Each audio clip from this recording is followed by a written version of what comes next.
It had to come to an end at some point. The Minnesota Timberwolves winning streak concludes at 7. They dropped to 8-3, falling to the Phoenix Suns, and it wasn't particularly close. Jack Borman and I talk about it on the Locked On Wolves Postcast.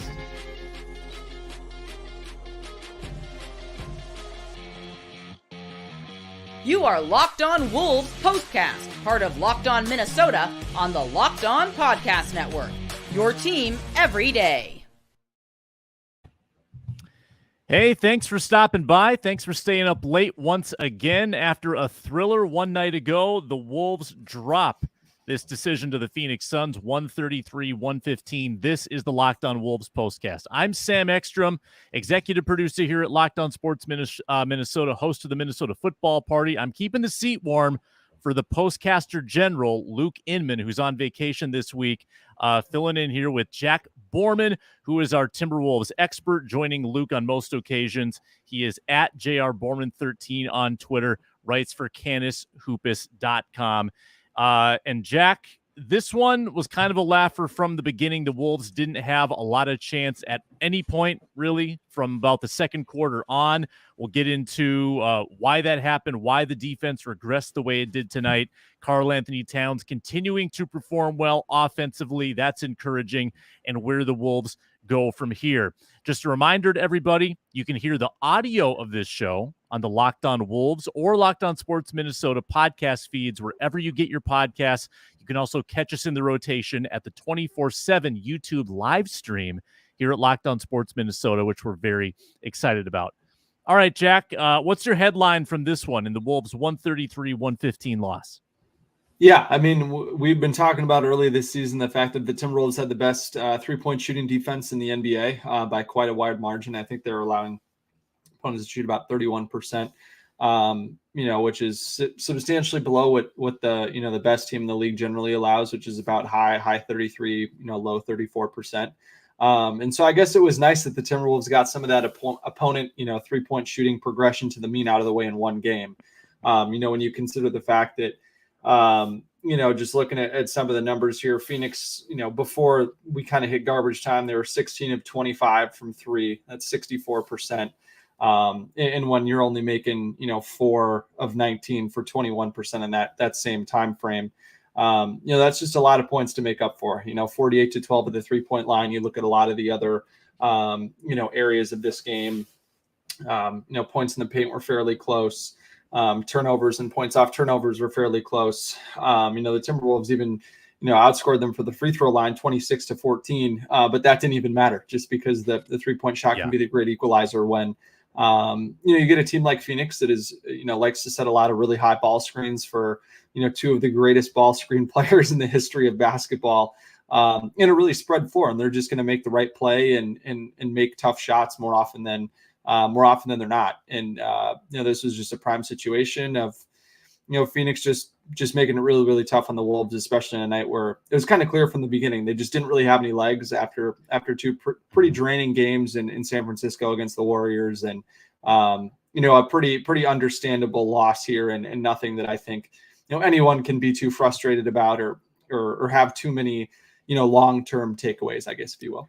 Yeah, you said pretty clearly last night, you didn't really care if the Wolves lost this one. It was important that the Wolves got away with a win last night against the undermanned Warriors. Now you go into a game where the schedule is stacked against you and you drop this one to Phoenix. Now you get 2 days off before you face the Pelicans to end the road trip. But when you're a good team like the Wolves are, and you are a Western Conference contender, these games do mean something, I think, for the future. These are the best teams in the West that the Wolves are playing. And I know the Phoenix record doesn't reflect that, but again, they haven't had their full complement of players and still, frankly, haven't really, with Bradley Beal missing this one. But Devin Booker was full throttle tonight. Kevin Durant was as smooth as ever. And it's nice that the Wolves haven't had a little 4-game cushion over the Suns going into tonight, because you get the feeling that the Suns are going to rattle off wins and they're going to be there competing for those home court advantage in the first round seeds by the end of the season. So this is a measuring stick game. And tonight the Wolves didn't measure up, but Phoenix, Jack, feels like a team that's going to be there at the end. Yeah, absolutely. I mean, it all just come down to if they can stay healthy, just because they are a Mhm. rather thin team. There's some names that you might recognize on that Phoenix bench. The end of the Phoenix bench with guys like Chimezie Metu, who's played in San Antonio and Sacramento, or Nasir Little in Portland. Yuta Watanabe from the Raptors. He was the guy that Ant had that crazy dunk on his rookie year. But the biggest name that you hear was Eric Gordon, who was phenomenal tonight. And so, they've got a lot of guys, and they just need, maybe 2 or 3 of them to step up on any given night. And if they're going to get that, they're going to be a really tough team. And they can certainly prove me wrong with, with the depth comments. But we'll see when, the stakes get really high and pressure kind of makes diamonds in the playoffs. So, but yeah, I mean, you look at the Timberwolves in this Western Conference right now. I think this was their first loss against a Western Conference team. I think they were 5-0 in the Western Conference before this game. Yep. Took care of both of their in-season tournament games. So I think, down the line, it might be a tough one to come back and see, oh, well, you lost to Phoenix, but I think, some of us will probably remember what happened in those Golden State games. And, I think context does matter in some of these games. I don't want to say regardless of the opponent, but, where I think it's really easy in April or, March and April to look back and be like, well, if they just could have had that one game. But, if you can kind of think back and remember Phoenix coming off of 3 days rest, getting Devin Booker back, who hasn't played in 2.5 weeks. It's just a tough ask. And I think the best thing you can do is not let one bad game turn into 2. Kind of regroup and take care of yourselves, recover the right way, and and get back after it on Saturday against a Pelicans team that is probably still going to be missing quite a few rotation guys. It's probably going to be the only guy that's going to be back, I think, is Zion, and they lost another rotation guy in Larry Nance Jr. Since the last time they played. So, but I think you just gotta take your L and move on here if you're the Wolves. Yeah, I mean, the Suns were an absolute wagon tonight. They got 3 of 3 3-point shooting from Josh Okogie. Drew Eubanks was posterizing KarlAnthony Towns. It was all working for Phoenix, a 60% night. And as you pointed out, the Wolves were comparable in a lot of other important categories. And when you're minus 36 behind the 3-point line, that's going to decide the game right there. But probably not a sustainable effort either by the Suns. And we do have a Suns fan in the show right now. Tyler, shout out to you. Thanks for watching us. We appreciate it. He liked the Wolves commentators tonight. We like them too. We like Michael Grady and Jim Pete. They do a good job. Yeah, I'm not biased at all really with them. I watch a ton of League Pass, and I'd put them up there with anybody. And Wolves fans are super fortunate, and it's fun that we get to listen to an energetic and super knowledgeable guy. I mean, guys, you can tell that they watch every other team in the league, and that's not something that every announcer battery does. Yeah, Jim Pete, for my money, best color analyst in the NBA, at least for local broadcast, for sure. Excellent. We got plenty more to get to in the Locked On Wolves postcast. We're going to talk about Cat, who was a bright spot offensively for the Wolves. His hot streak continues. A lot of effort tonight. Puts up a 25-point performance, 10 of 17 shooting. We're going to talk about that with Jack after I give you a word from eBay Motors.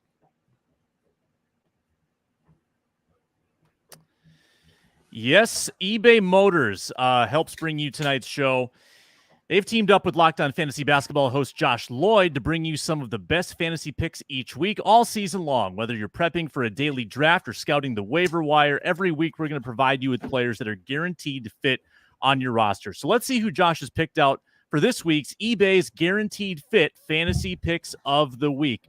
I'm leaning toward Kyle Lowry. Had minuscule usage to begin the season, but no more Tyler Hero. He's got to step up, and he has. Strong ad for now, the Heat's Kyle Lowry. And then Keontae George, the Jazz new starting point guard, 20 assists in his first 2 starts. Might be a little rocky with him, but worth grabbing. Keontae George of the Jazz. Josh Lloyd from Locked On Fantasy Basketball is going to help you win your fantasy championship. And eBay Motors knows a championship team is about each player being a perfect fit. Same with your vehicle. With over 122 million parts for your number one ride or die, you can make sure your ride stays running smoothly. Brake kits, LED headlights, roof rack, bumpers, whatever your baby needs, eBay Motors has it. And with eBay Guaranteed Fit, it's guaranteed to fit your ride the first time, every time, or your money back. Plus, at these prices, you're burning rubber, not cash. Keep your ride or die alive at ebaymotors.com. eBay Guaranteed Fit, only available to U.S. customers. Eligible items only. Exclusions apply.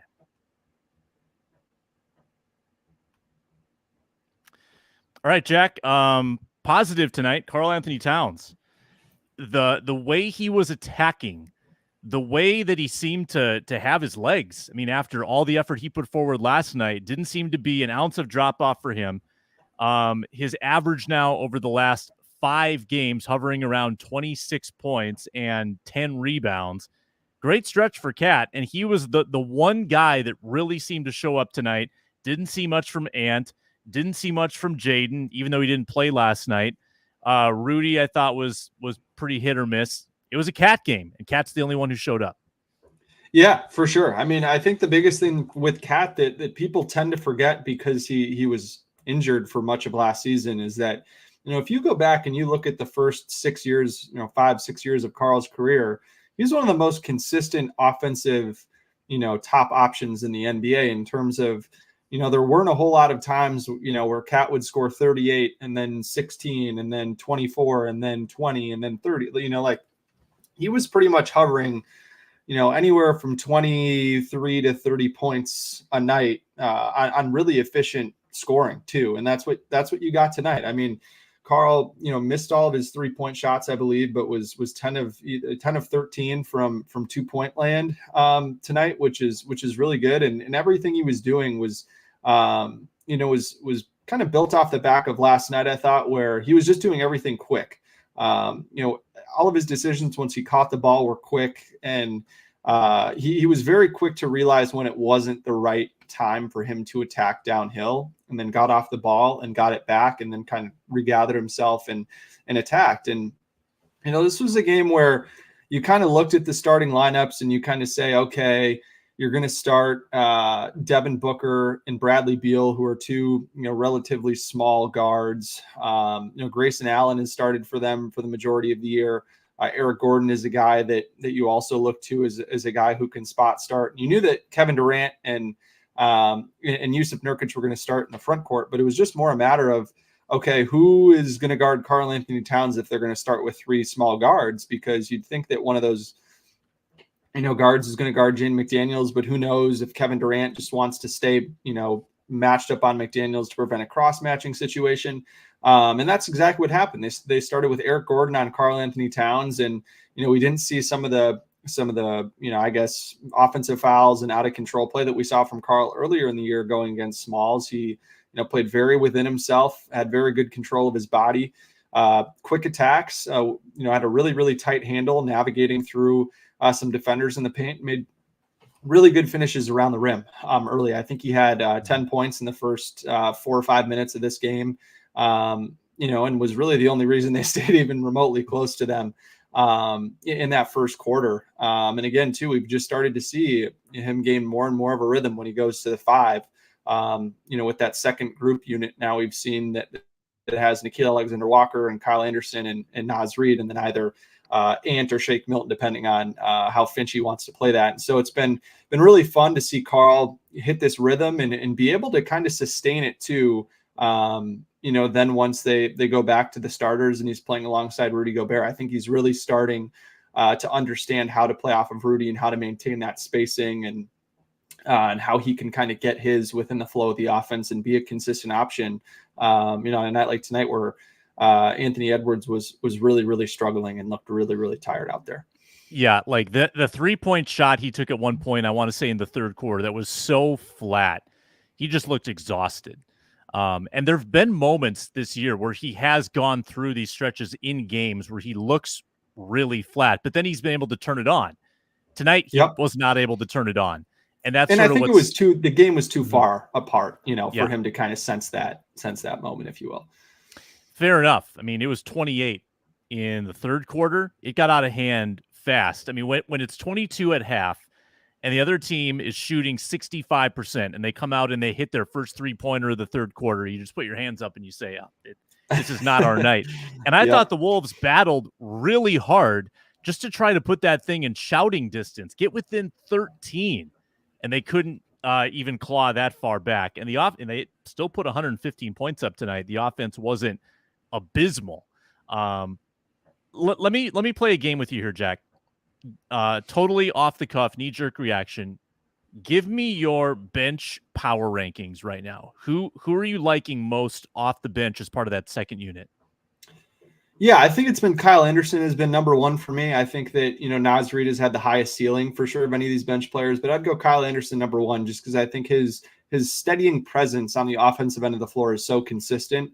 And he's a guy who has been pretty malleable defensively in terms of, we saw in that Memphis series a couple years ago, he guarded KarlAnthony Towns and guarded Cat pretty well in that series. So he can guard, burlier fives, and he can also guard, smaller threes that aren't quite as quick. And, Eric Gordon's a good example of a player like that.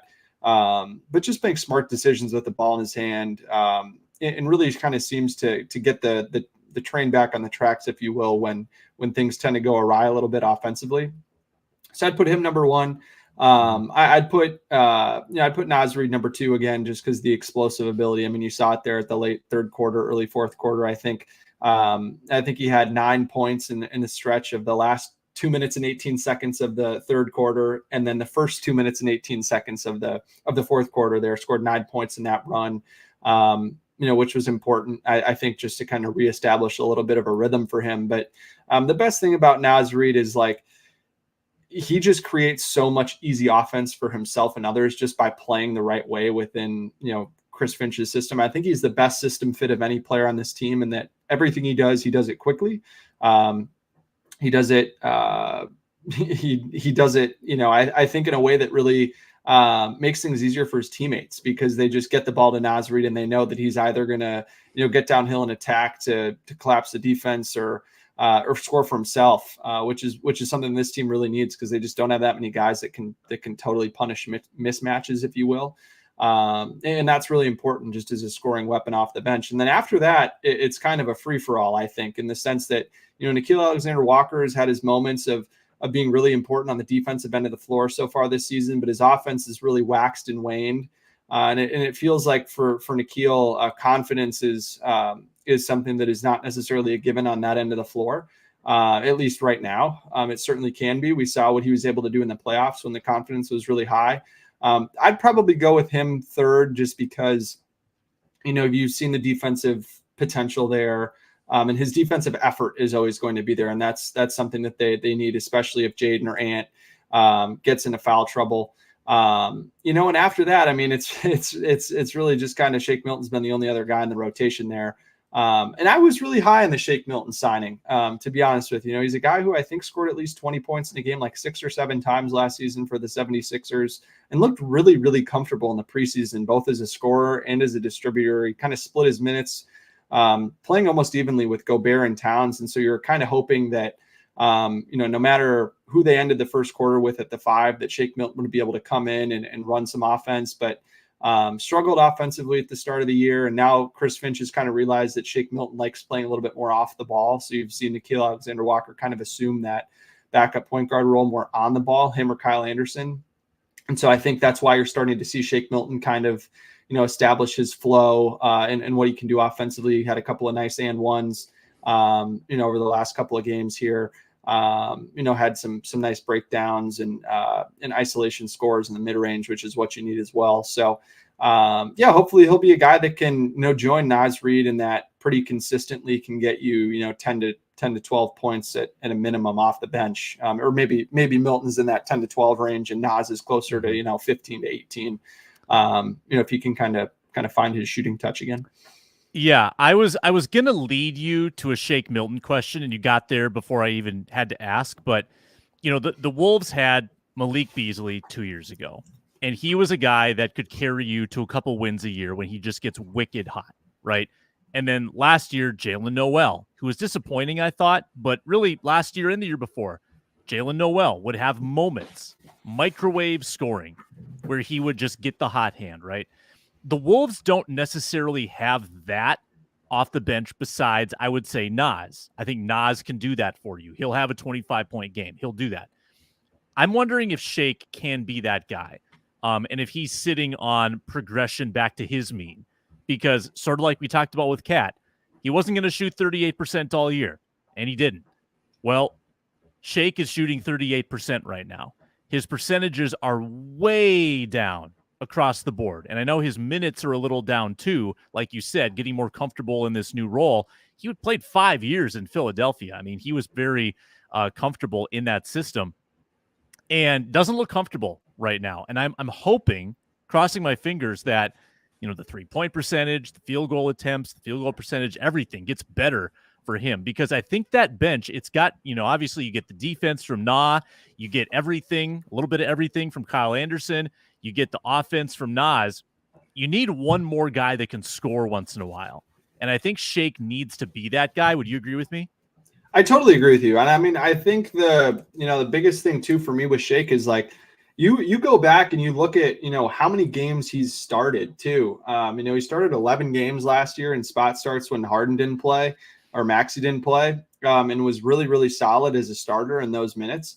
And was a really, really confident scorer too. And so I think that, it's just kind of a hope. Like we saw, it took Gobert a while to kind of get acclimated. It took Mike Conley a little bit to kind of get acclimated. But the thing is that, Shake Milton made a really important comment. I think it was after the last Timberwolves home game that they played before they went out on this trip, where, he said this is the most unselfish team that he thinks he's been a part of so far in the NBA, and that guys are willing to sacrifice, and everybody is really on board with what this team is trying to do.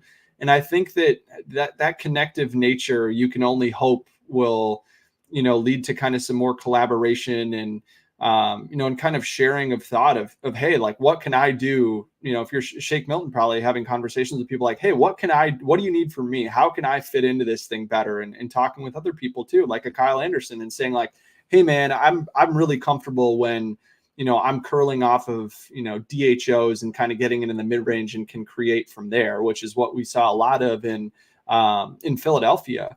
And so, that's the type of thing that, you don't necessarily get even from him having a full training camp, extended training camp, even with them going to Abu Dhabi and then coming back and still kind of getting in the flow of this regular season. I think that, he's just a guy that, again, like you said, 5 years in Philadelphia, playing a little bit of a reduced role right now, kind of like a sharpshooter, right? It's harder to establish a rhythm when, you're only playing 6-7 minutes, you only get 2 threes off. You see what Matt Ryan's doing right now in New Orleans, where Matt Ryan is playing, out of his mind really, really well, because he's, been able to shoot 7, 8, 9, 10 threes a game with all their different guys out. And so for Shake, it's just going to really, I think, be built with, just communication with other guys and them kind of getting to understand his strengths, where he likes the ball, where he likes to shoot from the most, those types of things. And I think you're starting to see that, which has been really important. It's just now a matter of, can you do it a little bit more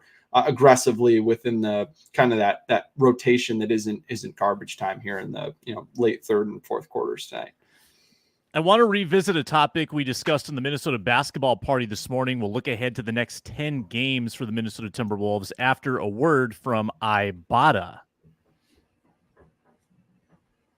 Turkey is great, but we all know the best part of Thanksgiving dinner is the sides. With Ibata, you can make sure you get the whole family's favorite side dishes and the turkey, all while getting yourself cash back. Starting November 1st, for the 4th year in a row, Ibata is giving 100% cash back on your Thanksgiving feast. Just add the offers in the app to redeem for everything you need to make your Thanksgiving feast complete. All you have to do is shop at your favorite retailers and upload your receipt. Ibata gives you cash back on hundreds of grocery items, from produce to personal care to pantry goods, so you can make sure you're beating inflation no matter what you're purchasing.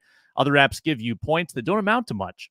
With Ibata, you get real cash back that you can cash out to your bank account, PayPal, or gift cards. You can also earn cash back on hundreds of online brands and retailers too when you start with Ibata, including Lowe's, Macy's, Sephora, Best Buy, and more. Download the Ibata app now. Use code LOCKED to get 100% cash back on your Thanksgiving dinner starting November 1st. Go to the App Store or Google Play Store, download the free Ibata app, and use code LOCKED. That's IBOTTA in the Google Play or App Store. Use code LOCKED. Before I ask you, Jack Borman, about the Wolves' next 10 games, Was Phoenix pumping in artificial defense chants? It sure as hell sounded like it. That did not sound real. I covered games in person in 2020, the 2021 season. During COVID, when you and the nearest media member were probably 50 feet apart in the kind of the rotunda area, and you were right by these huge, subwoofer, machines that are using to pump in the crowd noise. And that's exactly what it sounded like tonight. Like Michael Grady and Jim Pete calling out, how loud it was. It certainly sounded like that. I'm kind of curious. Like, I don't know. I'll probably ask a player or two about that in the locker room on Monday next week when the Wolves are back here to play the Knicks, because that had to have been a little bit jarring for sure. That was jarring to watch on TV because it didn't sound like live noise. No. If Tyler is still watching, Tyler from the comments, you're a Suns fan. Maybe you can tell us why your squad is pumping in the artificial defense. I feel like the fans could handle that with the excitement around that team. But anyway, looking ahead to the next 10 for the Timberwolves, and you can kind of use the play-in tournament, I guess, as a benchmark or a cutoff. So really, it's only 8 games leading up to that quarterfinal round. Wolves have a very good chance to be in that quarterfinal round. But looking forward, I recall this morning, you and really our whole panel, we were all pretty bullish on the Wolves' next 10. And I think we all assumed tonight against Phoenix was one of the toughest games on the slate. You had Philadelphia coming up. But you look across, the next couple weeks, a lot more winnable basketball games, beginning with the Pelicans on Saturday, and a chance for the Wolves to beef up a pretty gaudy record here in the early season. Yeah, I mean, I remember on the Minnesota basketball party at the start of the year, like if they could just get to Thanksgiving at 500 or a couple games above 500, like you'd absolutely take that, considering that they've had one of the 5 hardest schedules in the NBA so far this season. Mm-hmm. And now it kind of softens up a little bit, right? You get to catch the Grizzlies before Ja returns. Oklahoma City has been really, really up and down, but that's a team that they've dominated the past few years. And then the Kings too. I mean, the Kings have won 3 in a row. The 76ers, I think, are second in the Eastern Conference right now. And the Knicks are just kind of a grinded out team. But again, like they're kind of built like the Timberwolves, but the Timberwolves have more offensive scoring talent, right? So, I definitely think that if you can win 2 of the Pelicans, Knicks, Sixers, and Kings games, then you've got 4 in a row here against Memphis, Oklahoma City, Utah, and Charlotte before you kind of, get back into the in-season tournament play. So it's really nice that I guess they kind of have 4 on-ramp games where they can really kind of catch a rhythm again, with the way that they've played and kind of discarded of teams that are significantly worse than they are. You'd expect that they can go 4-0 in those games, and then, hopefully host an in-season tournament quarterfinal game, potentially, depending on how that goes. But even if it's on the road, I mean, they've played well on the road this year. So I think it's very feasible that you could see them go 6-2 over these next 8. Even if it's 5-3, your record's still getting better. And you could then potentially be, 13-6. Which I think at that point, heading into the rest of the in-season tournament, I think every single Timberwolves fan, if you would have told them that at the start of the season, absolutely would have taken that, especially that they won 7 in a row already this season, which I think is just really important to show this team that they can string them together, and that's what you need to do when you've got a stretch of 4 teams, and something they didn't do last season. So nice to see them doing it already so far this season. Yeah, and you outlined a fairly soft portion before the in-season tournament. After that, it's gnarly. There's a stretch here. Mavs, Pacers, who are off to a good start, 7-4. Number 1 offense in the NBA this year. Yeah, Pacers are no joke. Heat, Sixers, Lakers, Kings, Thunder, Mavs again, Lakers again. December after the tournament, gauntlet. So get the wins now.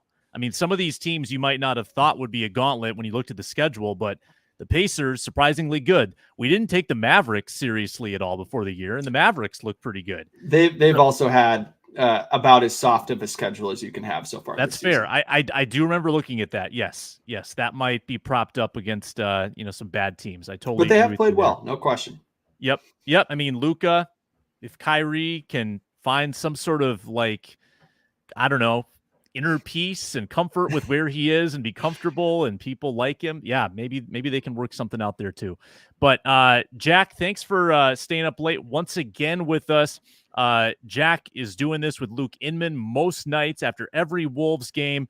Sometimes it's Tyler Metcalf filling in, but we've got a show for you after each Wolves game here on the Locked On Wolves Postcast. Saturday, I believe Ben Beacon's in this seat, so we'll keep mixing it up on you as the Wolves take on the Pelicans. Hey, please subscribe to the channel, Locked On Sports Minnesota, and find the audio of this show on the Locked On Wolves audio feed. You can get your daily Wolves fix there as well with Ben Beacon hosting. He's Jack. He's on X at JR Borman 13. I'm Sam Ekstrom at Sam Ekstrom. I'm tweeting or posting there. Thanks so much for staying up late and watching this one. It's the Locked On Wolves Postcast on Locked On Sports Minnesota.